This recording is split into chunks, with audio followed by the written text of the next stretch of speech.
Assalamualaikum warahmatullahi wabarakatuh. Bismillahirrahmanirrahim. Alhamdulillahi rabbil alamin. Wabihi nasta'in ala umurid dunya waddin. Wassalatu wassalamu ala asyrafil anbiya'i wal mursalin Muhammadin wa ala alihi wa sahbihi wa baraka wa sallam, amma ba'd.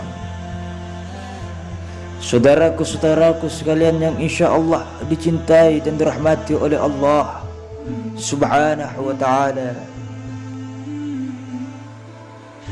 tak henti-hentinya kita terus bersyukur kepada Allah yang atas segala nikmatnya, karunia yang Allah berikan kepada kita semua, sehingga kita sampai hari ini masih diberikan nikmat sehat, nikmat hidup, dan selalu diberikan kebahagiaan oleh Allah Subhanahu wa ta'ala.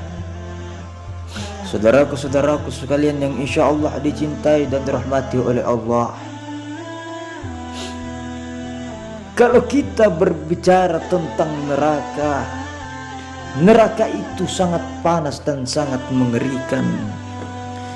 Kalau kita berbicara tentang surga itu indah. Surga itu merupakan tempat kenikmatan yang sesungguhnya. Kita kembali berbicara tentang surga, perlu kita ketahui bahwa surga merupakan bukti yang paling besar bahwa Allah Subhanahu wa ta'ala sangat menyayangi hamba-hambanya yang selalu taat dan tunduk kepadanya. Karena hanya hamba yang taat sajalah yang akan memperoleh kenikmatan surga tersebut. Dan sesungguhnya seluruh kenikmatan yang terdapat di dalam surga itu tidak bisa dibayangkan, tidak bisa dilihat, tidak akan pernah dirasakan di dunia yang cukup hina ini. Dalam artian seindah-indahnya pemandangan yang kita lihat itu tidak akan menggambarkan sedikit pun keindahan surga, melainkan jauh lebih indah dari yang sering kita dengar, dari yang selalu kita lihat. Allah Subhanahu wa ta'ala berfirman di dalam hadis qudsi, a'adattu li'ibadis salihin, aku telah siapkan untuk hambaku yang soleh kenikmatan surga, mala ainun ra'at, tidak pernah terlihat mata, wala udhunun sami'at, tidak pernah terdengar di telinga, wala khatara ala qalbi bashar, dukhran laha ma utli'atum alaihi, dan tidak pernah terbetik di hati manusia. Ibnu Abbas radhiyallahu anhu pernah mengatakan, tidak ada di dunia ini yang sama dari apa yang di surga kecuali hanya sekedar nama. Maka madu di dunia itu berbeda dengan madu di surga. Khamar di dunia tidaklah sama dengan khamar yang di surganya Allah Subhanahu wa ta'ala. Perlu kita ketahui bahwa surga itu mempunyai 8 pintu. Salah satunya ialah Rayyan, yang tidak akan pernah dimasuki kecuali orang-orang yang berpuasa. Barang siapa yang menginfakkan sepasang hartanya di jalan Allah, maka beruntunglah ia, karena ia akan dipanggil dari seluruh pintu surga. Surga itu memiliki 8 pintu. Masya Allah.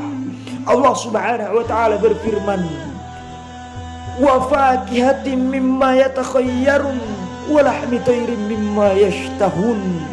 Bagi mereka penghuni surga ada buah-buah sesuai pilihan mereka dan daging burung yang mereka inginkan. Dan perlu kita ketahui bahwa buah-buah yang berada di dalam surga itu tidak akan pernah putus dan tidak akan pernah mengenal musim. Berbuah terus ahli surga akan makan dan minum, namun mereka tidak buang angin, buang ingus, tidak kencing, tidak berak. Mereka hanya bersendawa yang harumnya seperti aroma misik.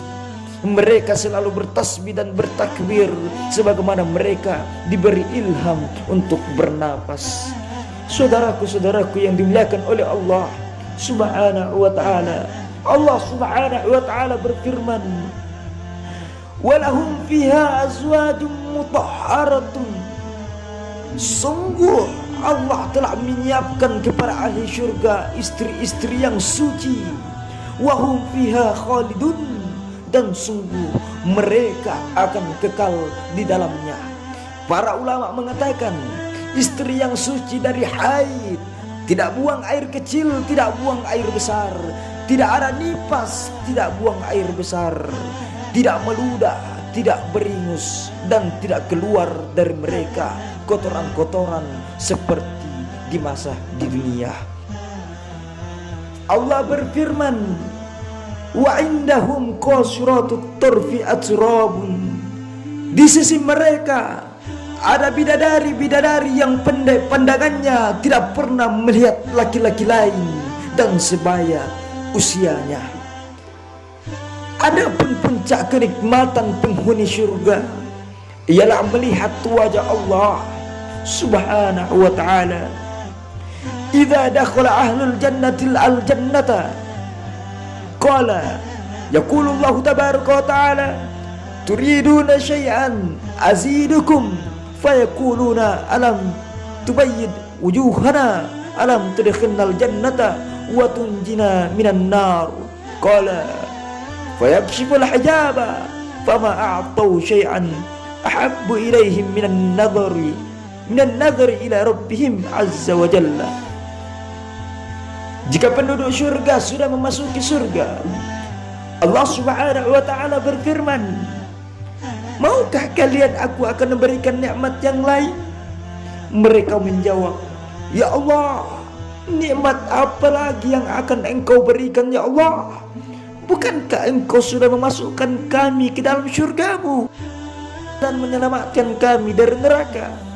Maka Allah menyingkap hijabnya, dan tidaklah mereka diberi suatu nikmat yang lebih mereka cintai daripada melihat wajah Allah Subhanahu wa ta'ala. Akan tetapi surga ini hanya tempat orang-orang yang soleh, tempat orang-orang yang taat, tempat orang-orang yang selalu takut kepada Allah Subhanahu wa ta'ala, takut tinggalkan sholat, takut terjerumus dalam beribah, takut terjerumus dalam syubhat, takut makan haram, maka dia akan masuk ke dalam surganya Allah Subhanahu wa ta'ala. Akan tetapi ketika di masa di dunia selalu bermaksiat kepada Allah, selalu meninggalkan salat, sibuk dengan pekerjaan dunia, sibuk dengan pekerjaan harta, maka tunggu siksa Allah, tunggu neraka Allah Subhanahu wa ta'ala. Oleh karena itu, jangan kita selalu menunda-nunda untuk berbuat baik. Perbaiki hubungan dengan Allah, perbaiki hubungan dengan manusia. Anda mau surga, taubat, taati perintah-perintah Allah, taati ajaran-ajaran Rasulullah Sallallahu alaihi wasallam.